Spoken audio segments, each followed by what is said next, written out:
Good morning. Good morning, baby doves. I would like to do a bit on sin. I was going to do salvation, but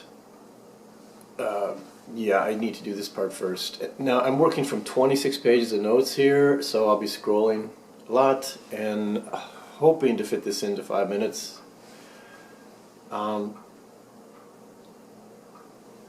So this is kind of a new take on sin too. It's a little more subtle, I think, but again, like any word you receive, any information you receive regarding Christianity, you should check it against the scriptures and check it against your own call, your own standards, right, for your own life as grounded in the scriptures.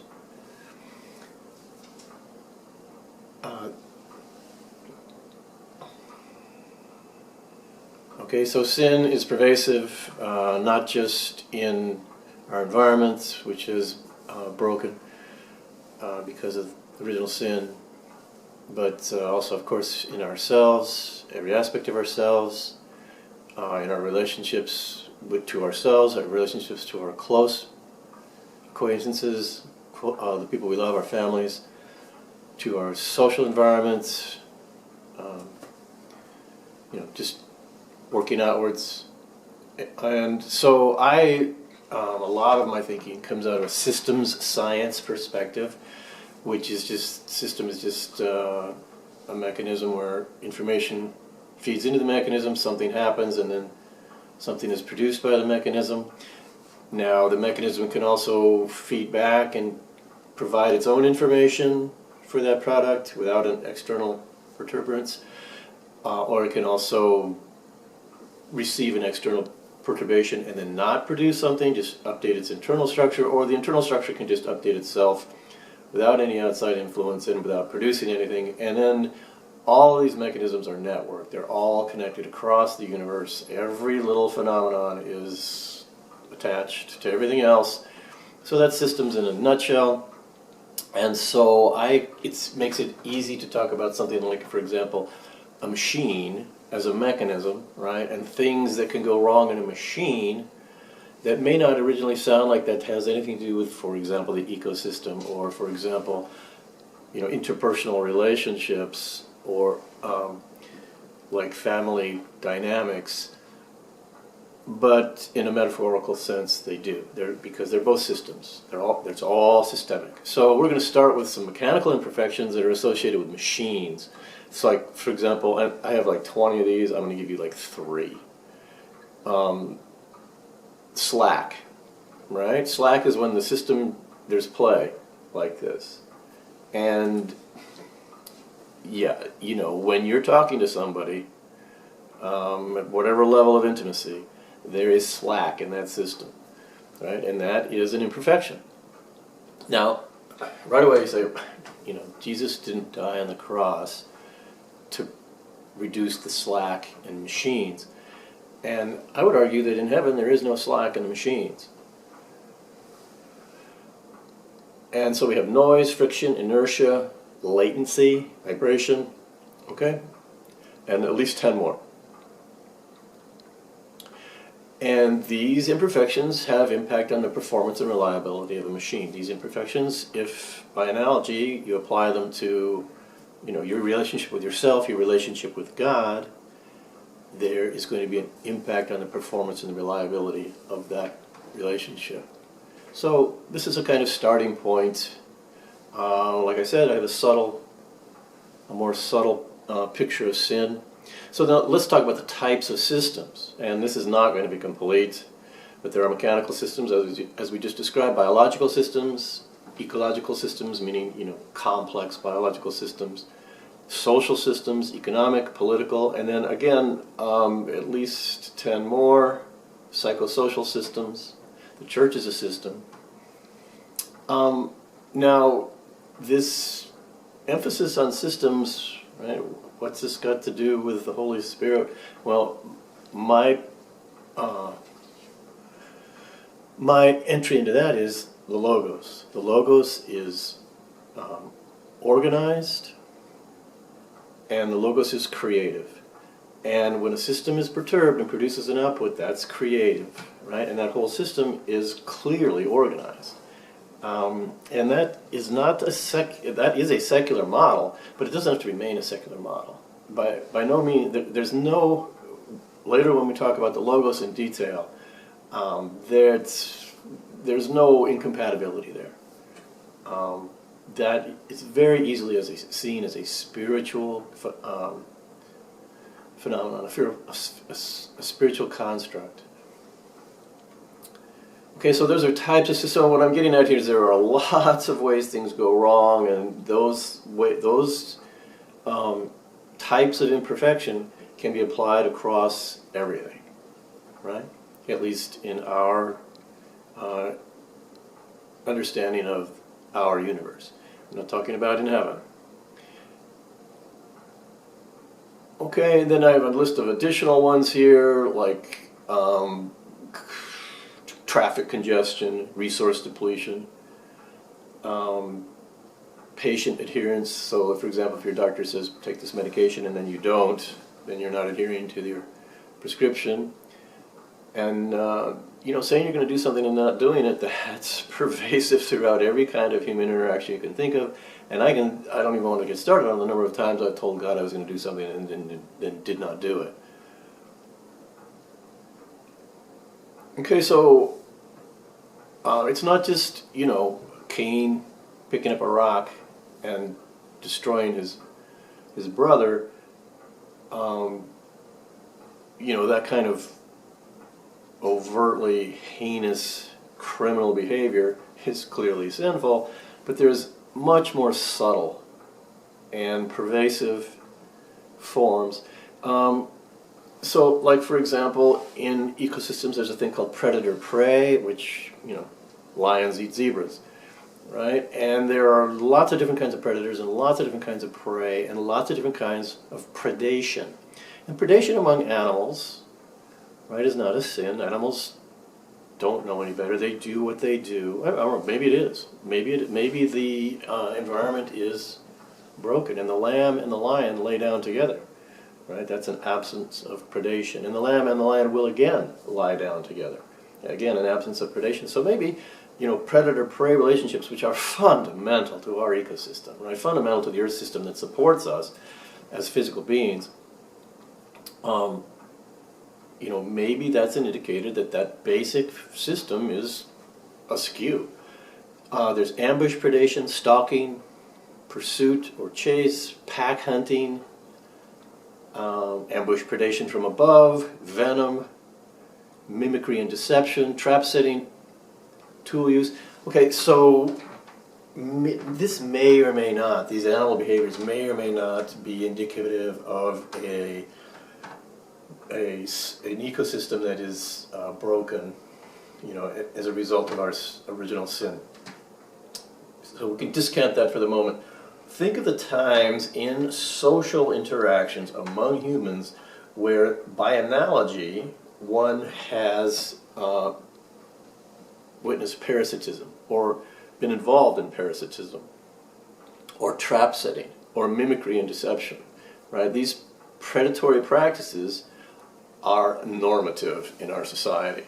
They are, and I've traveled abroad a bit, and it's not just, Los Angeles and New York and Chicago that are like this. And then, of course, we all live in a consumer network that that part of our lives is, it's greatly to our advantage, clearly. But it also is a system, and it is also susceptible to all of these weaknesses that we've been describing here. And in addition, there are some others, like, for example, false advertising or hidden fees, astroturfing, puffery, using exaggerated or vague statements that cannot be proven true or false to promote a product or service. Right? Now, it doesn't necessarily have to be a consumer-driven corporation that's doing this, or can I do this too? Can I do this to my kids? Can I do this to my students? Can I do this to my, right? Fake urgency. Again, there's about 20 more of these. Unsubstantiated claims. Here's one, preying on vulnerable groups. Well, we just talked about predator-prey, right? And in the animal kingdom, predator-prey, preying on a vulnerable group is normal. That's it, and it's to the advantage of the prey species as well as the predator species. It's a cull, but is this something we want to maintain socially? No.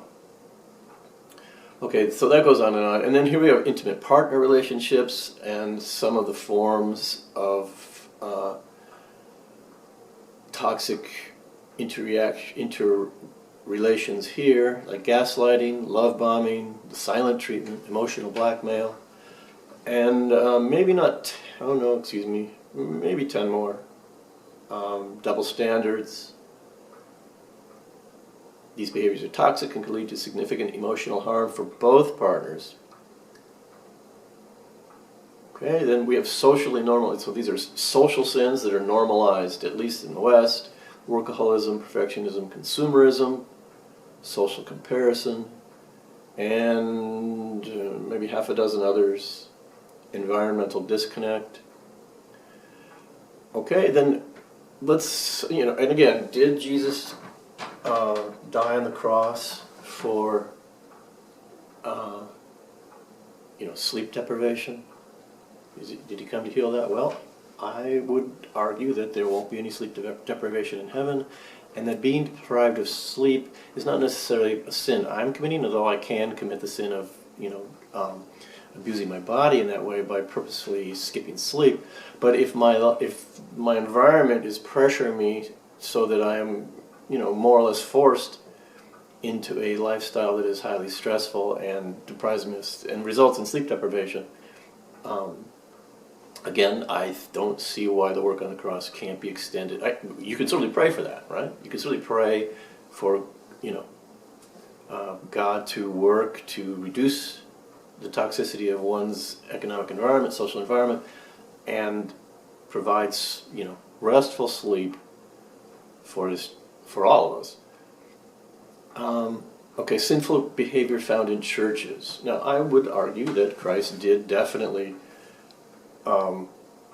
initiate his earthly ministry to relieve the world of sinful behaviors found in churches, even though, of course, the church didn't exist. But you know what I mean, right? We can time shift a little bit here. So spiritual abuses, manipulating or controlling individuals through religious teachings or religious authority figures to maintain power and control, using guilt, fear, or shame, exclusivity, judgmentalism, misuse of church finances, authoritarian leadership, gender discrimination, age discrimination. There's a lot of different kinds of discrimination, right? And blocking people from their pathway to Jesus is a lot bigger sin than who I am. Let's see, lack of accountability, cult-like behavior. Okay, and then that's most of those. So, okay, and then these patterns, these toxic patterns, vary by age group, cultural background, which is not something we need to be particularly interested in here. Although if one wanted to look for things to pray about, right, looking and saying to yourself, I pray for bias, socioeconomic status against, that kind of bias, socioeconomic bias. There's plenty. Then a big one here is lawfare. Lawfare is the willful use of the legal system, right, to evade the construct of the legal system, right? Using the legal system to evade the rule of law. And that's obviously perverse and toxic, and there are loopholes. There are going to be loopholes, like we can go right back to the mechanical systems, the machines and all their little problems. Well, A legal system is a kind of machine, and it's going to suffer from all of those faults that are found in, metal or whatever kind of mechanical systems. And one can find those flaws and exploit them. Rather than working to heal them, exploit them to one's own advantage. Sort of piling sin upon sin. Obfuscation, concealment, delaying tactics, creating legal distractions. It's important that legal authorities remain vigilant in addressing evolving tactics used by manipulators to evade legal constraints. Well, I think it's also important for Christians to pray that people would not be motivated to engage in lawfare, and to pray that the legal system could be reformulated to be more equitable and less prone to exploitation. Okay, let's get where the rubber meets the road. Now, this is stuff that I know Christians are going to say, yes, this is a reason Jesus initiated his earthly ministry before the beginning of time. Toxic forms of relating to oneself, right? For example, self-criticism, self-neglect, self-isolation, perfectionism. And then these, I should point out that should be clear to anyone that these notes are very much the result of a chatbot. And my contribution is I have conceived this as a systemic whole, and said, okay, here's one facet of that whole is mechanical systems, and then let's extrapolate on that to other social facets. And along the way I said, okay, give me a list of these, give me a list of these, give me a list of these. And then based on those lists, at the end, you'll see how I synthesize this just a little bit. Perfectionism, I think we did. It's number 4. Number 5, toxic comparisons, constantly comparing oneself to others unfavorably. Now, is it critical that we pray constantly for our own self-love? And the answer to that is not the primary reason we give ourselves to God. Right? It's certainly an important reason we give ourselves to God, but we still haven't quite gotten to the point where it's like this is the number one place where our sin is botching up the mechanisms, and we need, this is what we pray for primarily. But we're getting closer. Over-identification with failure, self-sabotage, self-objectification, which can lead to poor self-image. Doesn't necessarily have to be your physical appearance. Could be your intellectual capacities. Could be your emotional powers. Your ability to make money. So that's identifying with those things, right? That's toxic.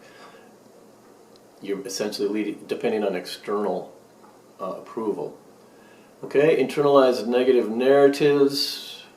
I challenge you to introduce me to a person who doesn't have negative internal narrative of at least 1,000.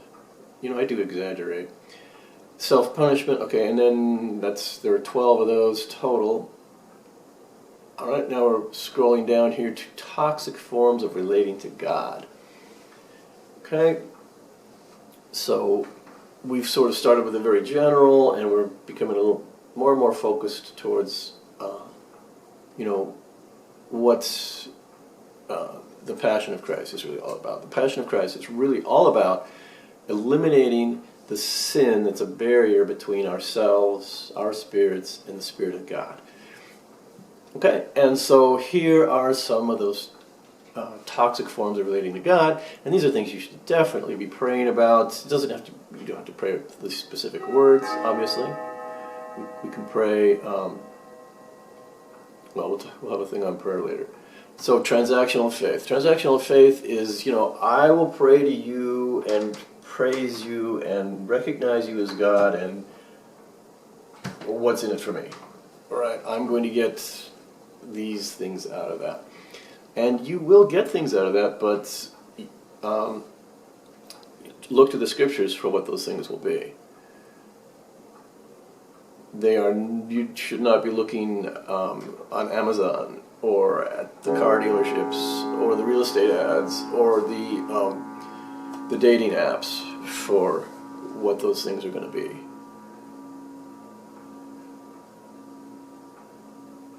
Trust me, I know what I'm talking about. Perfectionism in spirituality, right? Striving for flawless adherence to religious practices. Okay, this is not something that's going to happen. You might touch it now and then, right? You might experience that. I've experienced some moments where I felt very close to God, just flooded with God's love, and sometimes it lasts for, I've been shocked, but it's not going to, I'm not going to say you can't have that permanently through your life. I'm not going to say that. It might be a little unusual. Maybe. I don't know. It would be unusual. I would feel very, very blessed by that. I feel very, very blessed by the relationship that I have with God, to the degree that I feel His Spirit working in me. Doesn't mean I'm not greedy. Okay, viewing God as distant or disinterested, spiritual pride, misinterpreting God's discipline, over-spiritualization. I'm sort of getting numbed out here by all these lists, right? So let's stop and look at one of these. I don't want to do over-spiritualization. It's too depressing. Misinterpreting God's discipline. These are, right, spiritual pride. Maybe I'm not numbed out. Maybe it's a little bit anxiety-producing. Using God to justify selfish desires. Here we are on number 8. Number 9, fear-based obedience. Right? If I don't tithe, God will make me suffer financially. This is a quid pro quo again. Treating God as so there's lots of these. Theological idolatry. Now this is the one I am on thin ice here. Placing more trust in the theological framework than in God Himself, God the person. Right? Believing if my theological system is true, I'm secure with God, rather than fostering a personal, dynamic relationship with God. Okay, so my call is this very strange, because I'm not, I'm not a theologian, I don't have any kind of divinity school background. That would be very minimal. I wouldn't even call myself on the 10 scale, right? I'd say I'm like a 4 as an attending Christian, maybe. I do all the standard ministries of the church, yeah. But I do this, I read these books, and I think about them, and I keyboard out notes, and, I've been doing that for a long time, and all that stuff started to, oh, so that's why I studied that 30 years ago. Oh, so that's why I studied that 20 years ago. Because all these pieces are starting to fit together for me now, and so I'm like, let's just be honest, that's my call, is this theological productivity. And so it's like, wait, what's more important, that or, praying intimately with the person of Christ? It's interacting intimately with the person of Christ through prayer or through the scriptures.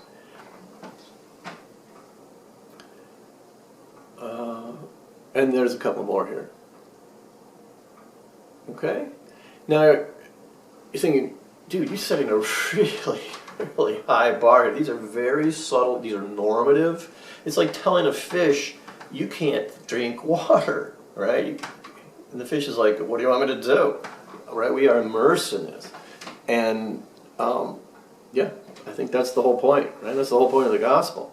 That's the whole point of original sin, that it's, you're wet. I am wet, and let me just demonstrate. The next passages aren't going to help you feel any better, right? So now I'm going to present the standards of Christ, right? What are Christ's standards? Basic, right? Simple standard of righteousness, let's call it, right? And so we're going to go into Matthew 5, 38. So chapter 5, verse 38 through chapter 6, verse 4.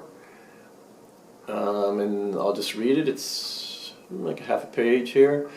It says, "You have heard that it was said, eye for eye and tooth for tooth." And this is the NIV.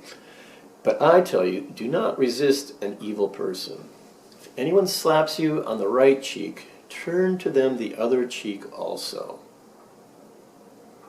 Let's think about predator-prey in that context, right? Think about lawfare in that context. Think about mechanical slack in that context. If anyone wants to sue you and take your shirt, hand over your coat as well. If anyone forces you to go 1 mile, go with him 2 miles. Give to the one who asks you, and do not turn away from the one who wants to borrow from you. "You have heard that it was said, love your neighbor and hate your enemy. But I tell you, love your enemies and pray for those who persecute you, that you may be children of your Father in heaven." Right? So if somebody's our long list of 100 subtle little sins that are endemic to the human experience, right? Pray for that. Pray for the people who are, right, committing that against you. "That you may be children of your Father in heaven. He causes his sun to rise on the evil and the good, and sends the rain on the righteous and the unrighteous. If you love those who love you, what reward will you get? Are not even the tax collectors doing that? And if you greet only your own people, what are you doing more than others? Don't the pagans do that? Be perfect, therefore, as your heavenly Father is perfect.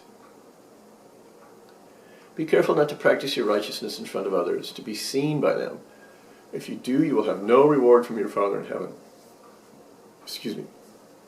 So when, I speak for a living, like 6 hours a day, I should be more comfortable doing this than I am. "Be careful not to practice your righteousness in front of others, to be seen by them. If you do, you will have no reward from your Father in heaven. So when you give to the needy, do not announce it with trumpets, as the hypocrites do in the synagogues and on the streets, to be honored by others. Truly I tell you, they have received their reward in full. But when you give to the needy, do not let your left hand know what your right hand is doing, so that your giving may be in secret. Then your Father, who sees what is done in secret, will reward you." Okay, so that's that's a very flat, and I want to say low bar, right? Because you don't want to go over the bar, right? You want to stay under that. You want to sin less than a certain amount. You want to, right? You want to be better than lawfare. You want to be better than slack. Okay, and here's where the systems science comes in, and I haven't done any of this yet, so some of this is going to be new, and I'll try to explain it in really simple terms, so we can go through this pretty quickly. And the point here is that logos, which we haven't talked about, right, is an orderly and creative structure that's identified with Christ. I don't know, call it a structure. It's a right, and that functionality is pervasive throughout the physical universe, and it's pervasive throughout our bodies, our physical bodies, and those two things. And speaking in secular terms, just for a moment, physical universe and our physical bodies are attuned. They are matched very closely. And if we remain in this secular point of view, we would say that the blank mechanical universe, right, was able to evolve in a way through its order